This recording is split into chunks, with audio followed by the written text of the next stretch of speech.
Imos contarche unha historia, a vida de Rosalía, unha muller santiaguesa que escribiu moita poesía.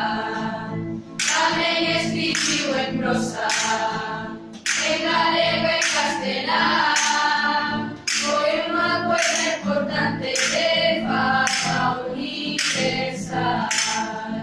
Escoitades moi atentos, este ano festexamos que naceu no 1781 anos.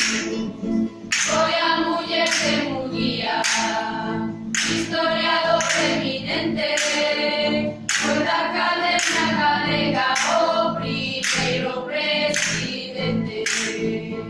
E as súas obras claves en galego están escritas, cantares galegos e quizais a obra máis coñecida.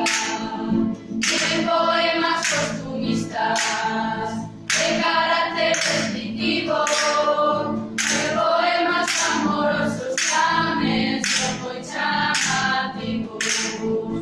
Os seus poemas sociais tratan da emigración, a de os ríos, a de os montes, é unha demostración.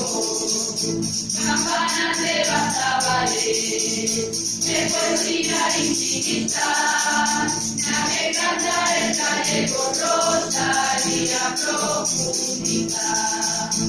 Escribiu na Encimaca, a gran obra Follas Novas, trata dos seus sentimentos, destacando negra sombra.